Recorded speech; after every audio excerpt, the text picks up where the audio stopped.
So the first talk of the morning is by Roei. He's going to tell us about quantified derandomization. Okay. Can you hear me? Yes. Yeah, perfect. So hi, good morning everyone. Thanks for coming. I will give an overview of quantified derandomization. This is a broad research question in derandomization that was put forward around 4 years ago by Avi Vigderson and Oded Goldreich. And I want to talk about and survey what we know and what we understand about this question at this point. So I'm going to describe some known results and the underlying techniques and also limitations of these techniques. But actually my explicit goal and intention in giving this talk is for you to be familiar with the question so that you can see instantiations of it that might touch or be relevant to things that you like and that you care about and that you want to study. Near the end of the talk, I'm also going to specify several frontiers that I personally find very appealing for this problem. And as a last note, please feel free to stop me at any point and ask questions. And as I mentioned, this is a survey talk, so it's based on a sequence of papers, among others by Goldreich, Vigderson, Viola, Cheng, Lee, Cabanet, Slew, and myself, and on works in preparation with Chen, Tashma, and Doran. So our starting point will be the classical problem of derandomization, circuit acceptance probability problem. In this standard problem, we get as input a description of a circuit over n bits, and we want to distinguish between the case that the circuit accepts a strong majority of its inputs, say all but a third, and the case that C rejects all but a strong majority of its inputs, say that all but a third. Now, it's very easy to solve using randomness. Since there is a large gap, we can just sample inputs and decide. But the point is that we want to do it deterministically. And this is an innocent-looking problem, but of course we know that this is essentially P versus BPP in disguise. Or more formally, this is complete for promise BPP. By which I mean to say, if we have no restriction on the circuit class, then it's solvable in polynomial time if and only if promise P equals promise BPP. So it's a hard problem. Now, moreover, after several decades of work, we know that this problem is intimately connected to circuit lower bounds. So on the one hand, circuit lower bounds give the randomization algorithms, either via the hardness randomness paradigm. If we have strong lower bounds against a class C, we get a PRG for C. And weak, maybe worst case lower bounds can be amplified to strong lower bounds, average case. And also, typically, lower bound proofs contain techniques that are useful for the randomization algorithms. But on the other hand, the randomization also implies lower bounds. If the randomization is done via a black box manner, via a PRG or heating set generator, then the output set is a hard function. We know that. But a long and clever line of work has shown that any type of derandomization implies lower bounds, even Whitebox ones. So these are indirect arguments. And moreover, they're tied, derandomization lower bounds are tied quantitatively very closely. If we have a faster derandomization algorithm, we get better lower bounds against larger circuits or more explicit functions. So, okay, since this is a circuit lower bounds problem, unsurprisingly, the unconditional progress hasn't been so fast. So at the moment, if the circuit class is just the class of CNFs, we still don't have a strictly polynomial time algorithm to solve the problem.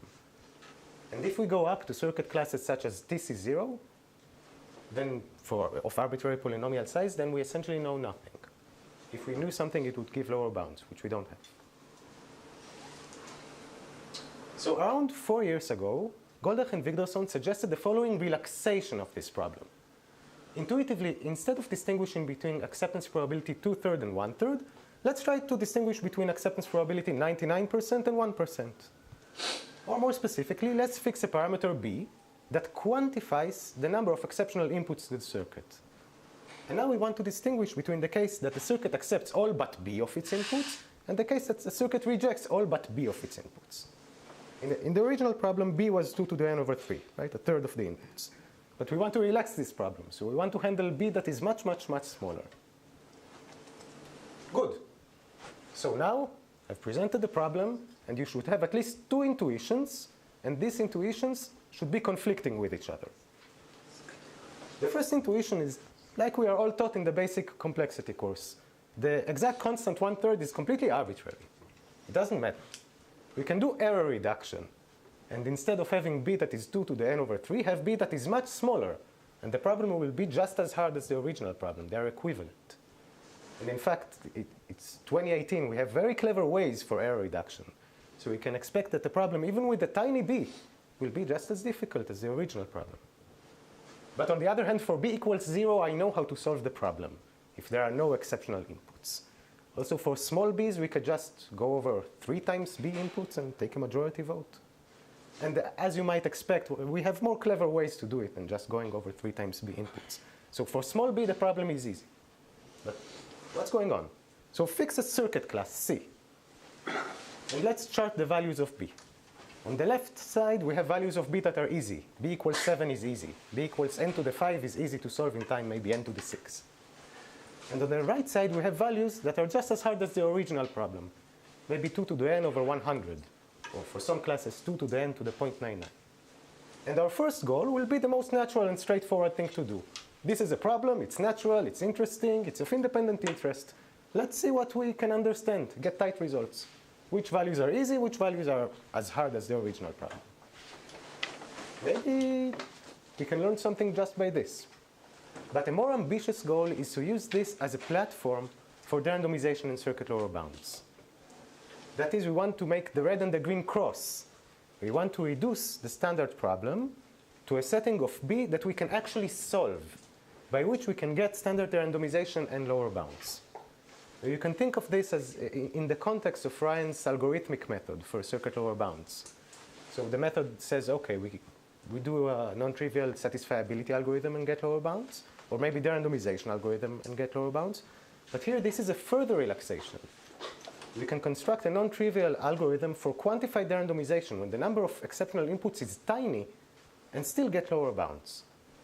So in this context, this is a further relaxation of the algorithmic requirements for circuit lower bounds.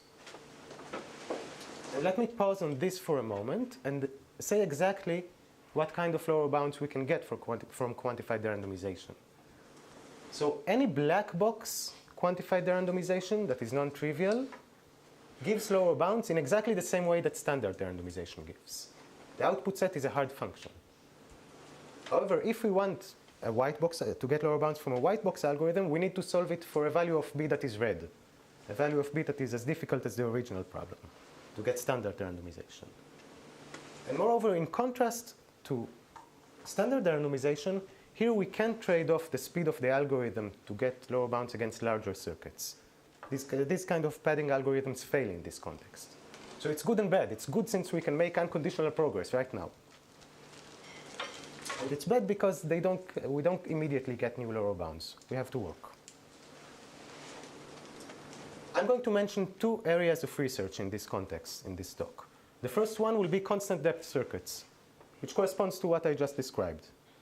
The second one, near the end of the talk, will be for polynomials. The problem of constructing heating set generators that need to hit only polynomials that vanish very rarely. Are there any questions so far?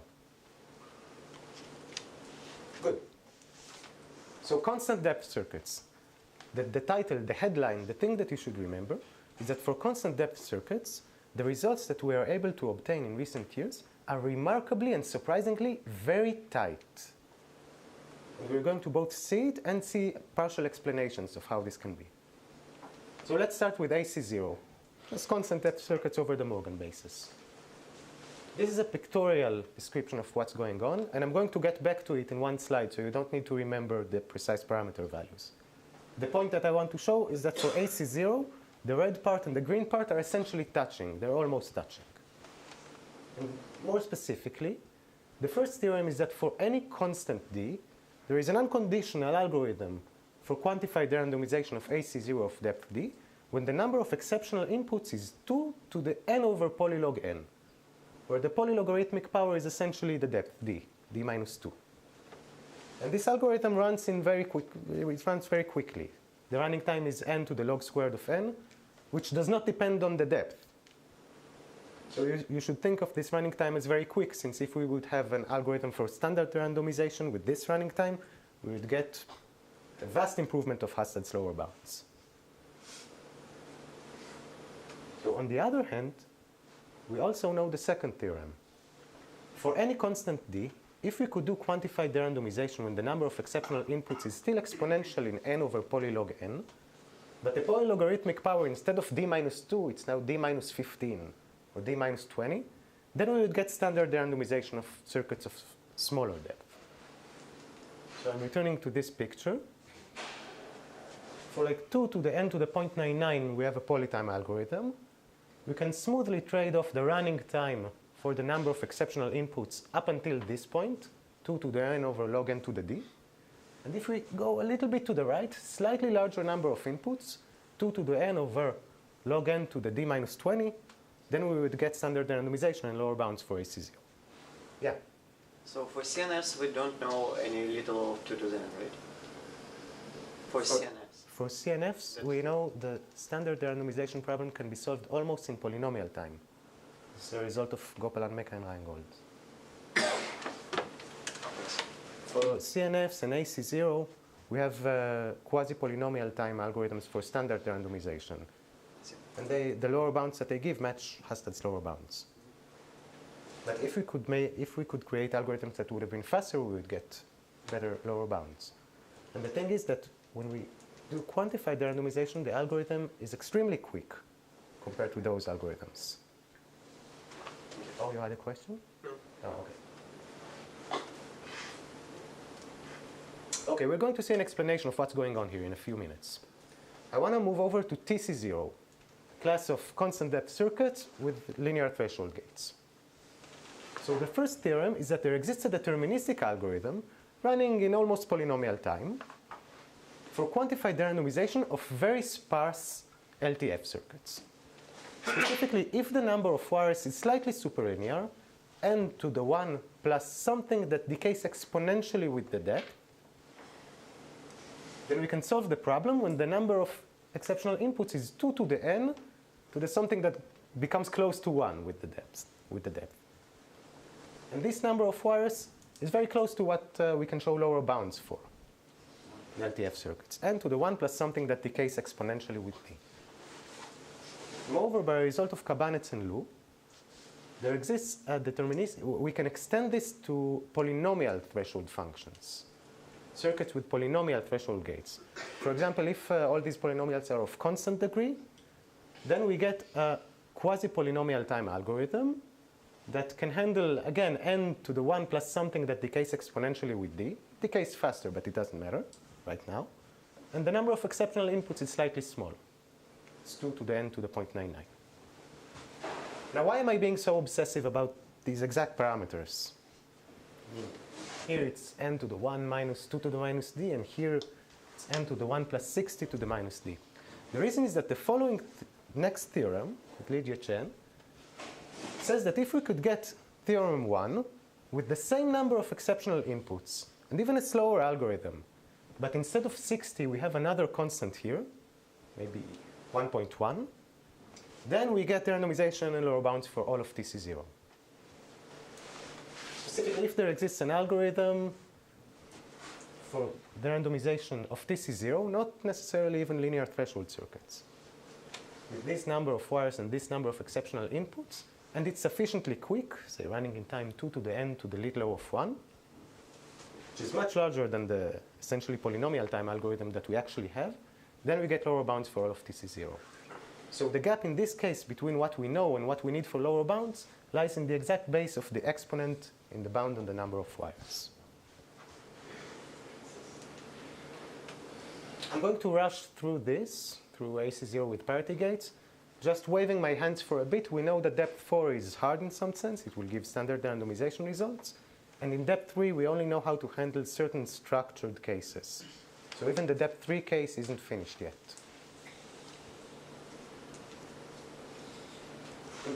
I want to survey the techniques that underlie these results to get some kind of explanation of what's going on here. So the first technique to get algorithmic results follows the same high-level strategy initially suggested by Goldreich and Wigderson. This high-level strategy is as follows. Given a circuit C with B exceptional inputs, we want to find a simple function that approximates the circuit in a large subset.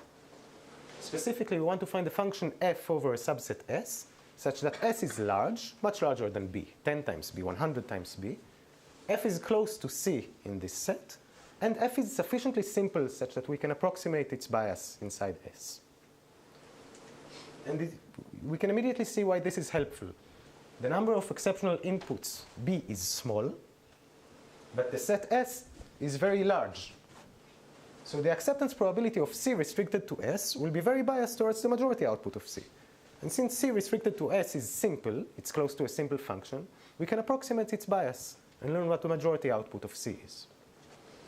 So this should be reminiscent of stuff that we know and we like to do. Restriction methods, Hastad switching lemma. So the one point here is that if we want, what we want to do is find intuitively restrictions that simplify the circuit, not necessarily subcubes. But we need to find them algorithmically. We can't use random stuff. So fine, the underlying technical results for the theorems that we saw are derandomizations of restriction algorithms. For example, a derandomization of the switching lemma that has very good dependency on the width of the CNF. If the width is W, the seed length is approximately W squared log n, which is very good. Or pseudo-random restriction procedures with very short seed length that work for sparse LTF circuits and PTF circuits. And I want to make a few comments. First, this might seem like this method is ad hoc, but this method is actually complete.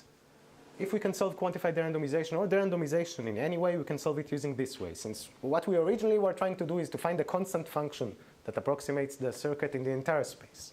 Now we want to find a simple function that approximates it in a subset. The second comment, which I've mentioned that I want to stress, the subset S does not have to be a subcube. For example, I've mentioned results about AC0 with parity gates. Obviously, it's not a subcube there. It's an affine subspace. So whenever I say restrictions or stuff like that, I mean just an arbitrary set that we can somehow get a handle. And the third and crucial point is that when we do these restriction procedures, we can and we do use Whitebox access to the circuit. We look inside the circuit and we tailor the set to suit this specific circuit. This is what we do for AC0 with parity, for LTF circuits, and for PTF circuits. Any questions? Good. So I'm moving on to the reduction of standard derandomization to quantified derandomization. And the high-level approach is completely standard. We're going to do error reduction using extractors or samplers. So we start from a circuit C with 2 to the m over 3 exceptional inputs, and we construct a circuit that takes its input, uses an extractor or a sampler to sample inputs for the original circuit C, evaluates C on the sample, and takes a majority vote. If the sampler is good, the majority output of C prime will be the majority output of C, but the number of exceptional inputs for C prime will be tiny, as good as the extractor allows us. So what's the problem? Just plug in an extractor and be done with it. The problem is that apparently explicit extractors in weak computational models haven't been studied this well before. And it's a very natural question that rose after Goldreich and Wigderson introduced this problem. So indeed, the technical results that underlie the theorems that we saw are explicit constructions of extractors in weak computational models. I'm going to hand-wave this a bit, but Cheng and Li gave an almost optimal extractor in AC0. And together with Chen, we have an explicit extractor in TC0 with an extremely small number of wires, n to the 1 plus exponentially small in D. And these extractors are used for error reduction, and this is how we get the results that reduce standard derandomization to quantified derandomization. So a few comments here. First, as I've said, these kind of questions were surprisingly not studied before. And the second thing is an observation that extractors here are a vast overkill. We don't really need them. We use them only because we kind of know how to construct them already. So extractors fool any test in formation theoretically, whereas we want to fool a single test induced by a small circuit whose description we have. So we could do with a much, much weaker object. I'm going to get back to this point in 10 minutes or so. So now we come to an observation that will explain what's going on with the tight results, at least partially. This observation is that if we use these two techniques, error reduction and then restrictions, in a black box manner, then necessarily just combining them cannot give standard derandomization. It can give very tight results, but no more than that. I want to go slowly and be a bit more specific. So assume that we work in 2 steps. We get a circuit, and in this first step, we do error reduction. We reduce the error from 2 to the m over 3 to b prime. And we do this by using the same extractor for every circuit in the class. We don't look at the circuit that we were given. And in the second step, we use restrictions for quantified derandomization. So we have some single pseudo-random distribution that's good for the entire class. We sample from it, and we try to simplify the circuit. And these sets are of size b. Our hope would be that b would be larger than b prime, and thus we get standard derandomization. Because we reduce the problem to b prime that is smaller than what we can handle. But unfortunately, this can never happen. Theorem says that if it's the same extractor and one distribution for the class, necessarily b will be smaller than b prime. It's important, but it's not difficult to prove at all. So let me be even more specific. For any class C that is reasonable, if there is an extractor in the class, even an extractor only for tests induced by circuits in the class, doesn't have to be a full-fledged extractor, that has mean entropy such that the number of bad inputs is b prime, and there is a distribution of size b, then necessarily b is smaller than b prime. Intuitively, the distribution would simplify the extractor. That's what's going on here. So the meaning of this is that in order to make progress in getting standard randomization via this approach, one of the components must be Whitebox. You cannot get around it. However, don't be too discouraged. Whitebox does not mean out of reach in this context. As I've mentioned, actually most of the results are already Whitebox, most of the algorithmic results. So for sparse AC0 circuits with parity, LTF circuits and PTF circuits, our techniques as is are already Whitebox. Unfortunately for AC0, our techniques are fully black box. So the reason that in AC0 things were so tight is that we simply got a good randomization of Hassad switching lemma, a good extractor, and they're tight. Another pause for questions at this point.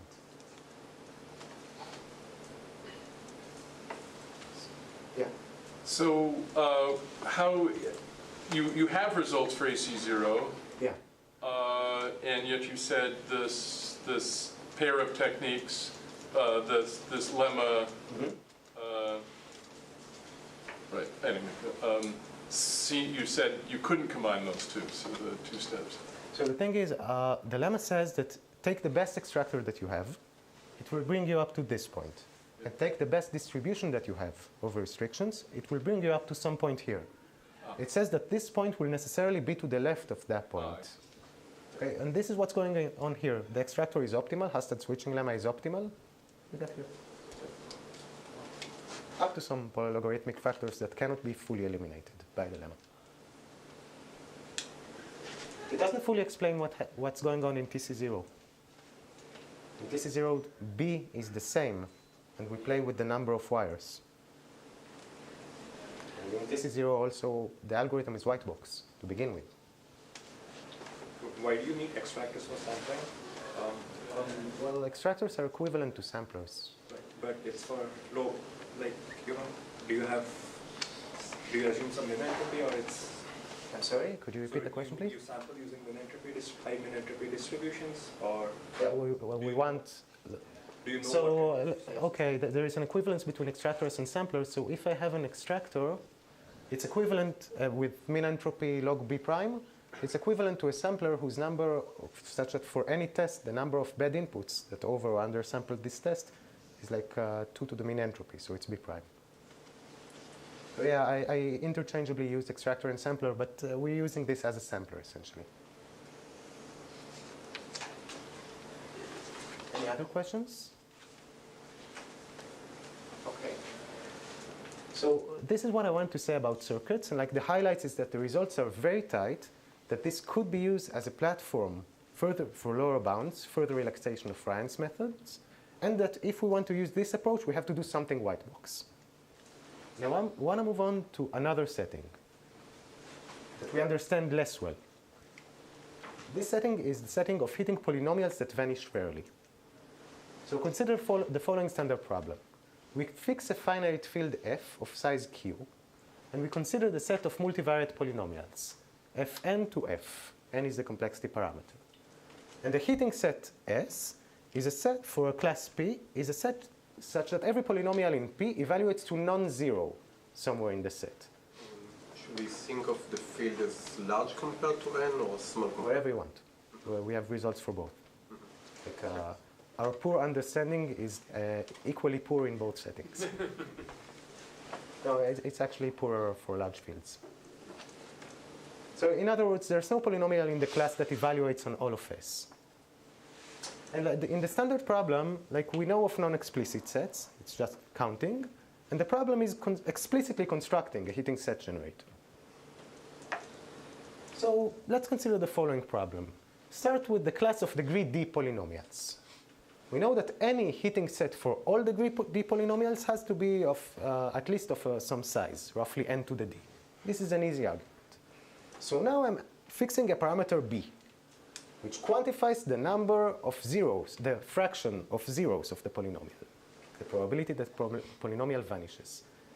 And I'm asking, does there exist a heating set of smaller size if it only needs to hit polynomials that vanish on at most b of their inputs? And note that this is interesting even non-explicitly. Even counting is not straightforward in some of these settings. Just being a bit more specific, fix q, the field size, and fix d, the degree. Q can be 2 if you want. And let's chart the values of b. So if the fraction of zeros is less than q to the minus d, then there are no zeros. This is a classical result of warning. So if b is smaller than q to the minus d, this is trivial. Now denote by delta the distance of the corresponding Reed-Muller code. So beyond 1 minus delta, there is only the 0 polynomial. There's nothing there. We cannot hit it.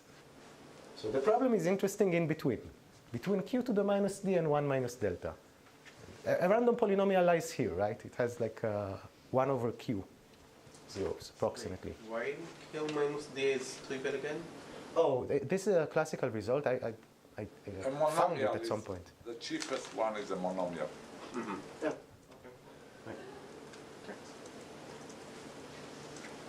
So the game is inside here.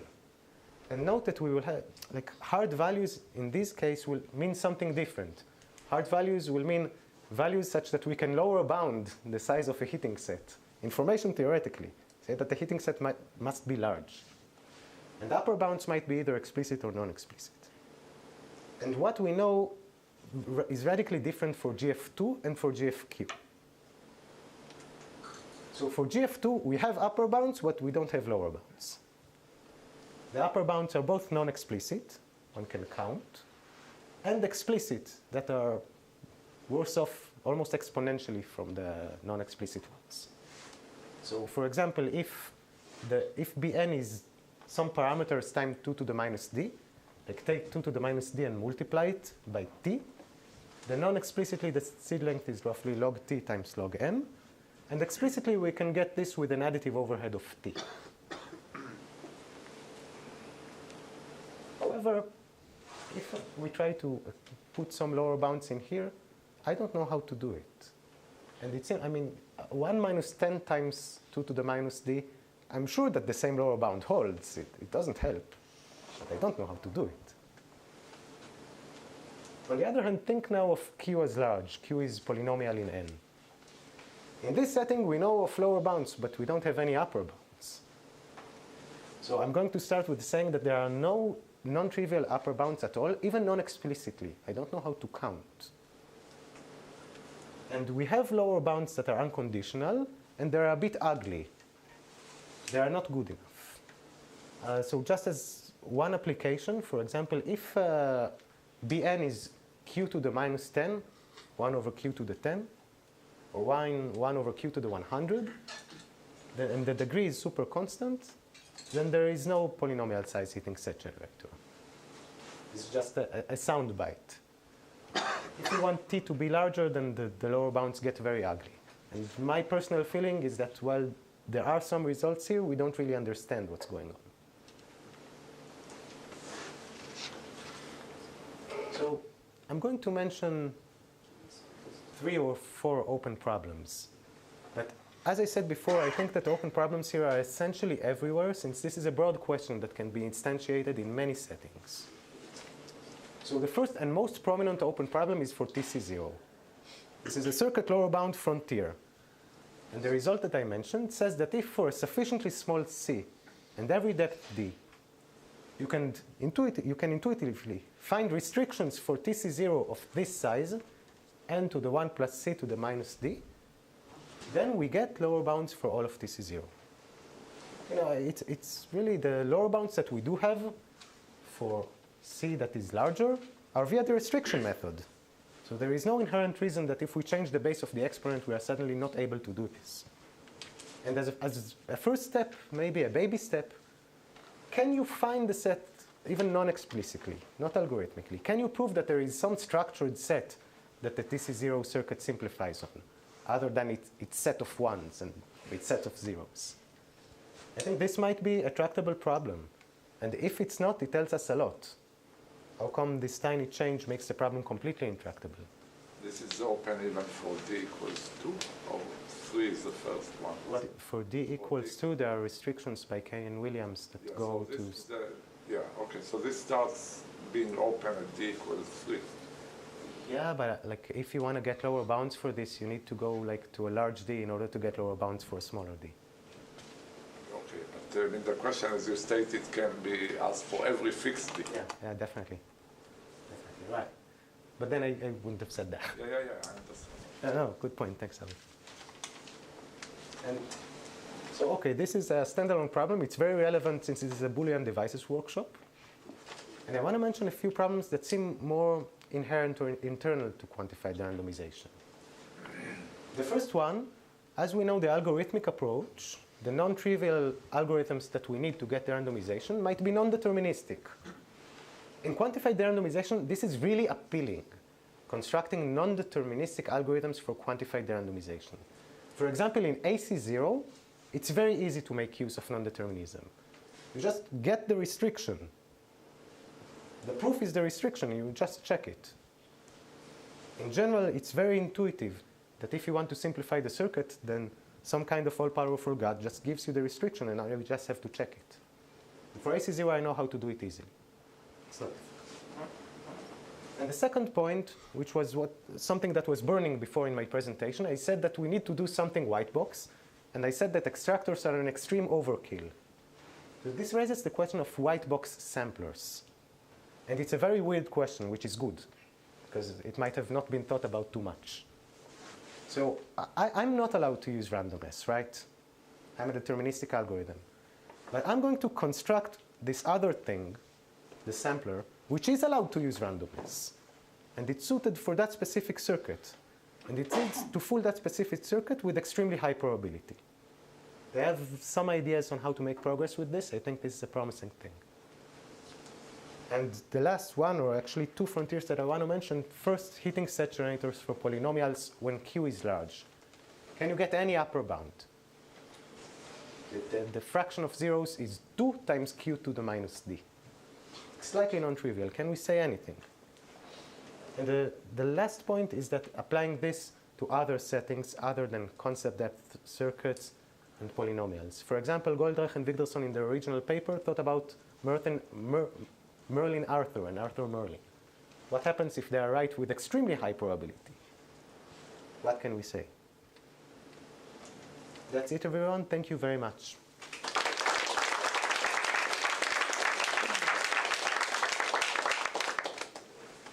So we have plenty of time for questions. Yes, sir. As you mentioned, your non-deterministic derandomization, Whitebox versus blackbox, and Arthur Merlin. So there's one result that I know, this is in a paper with Valentin and Russell, that if you have a non-deterministic Whitebox derandomization of Arthur Merlin, or in fact of Merlin Arthur, then you have a blackbox one. So in some cases, you don't, even if you use the circuit, the result says you don't need to look at it. There's another way, it's complicated, but yeah, so. This is from the 2002 paper? Excuse me? This is the 2002 The paper. IKW, there's only one IKW. There are two, actually. There are two. Okay. I'll give a talk about it. You can set. You can sample from the two papers. Okay, so I guess we never thought about these restricted circuits, whether for, I mean, maybe for other, we just thought about the polynomial size terms. I guess it's interesting for all the models that you've asked, in which cases can you prove that if you have Whitebox algorithm, you have black box. Of course, the most interesting one is just for deterministic simulation of polynomial size circuits. Thank you. So what kind of sampling properties do you need your lesson extractor to have? Well, it just needs to sample one test, but one event. The event is induced by a specific circuit that you get. But the point is that it needs to be correct with extremely high probability. Like it needs to have at most b, like 2 to the n to the 0.99 inputs in which this specific event is not sampled. So it's not out of reach. We can do this with full-fledged extractors in these weak models. But we want to gain just a bit in the parameters, right? We want to make the red and the green cross. They're already very close. So if you can utilize the white box properties in some way, which I have some ideas on how to do it, and gain just a little bit in the parameters, maybe you can break through this. Is that clear?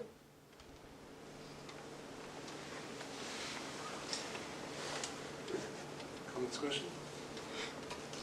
Okay, well, let's thank Roei.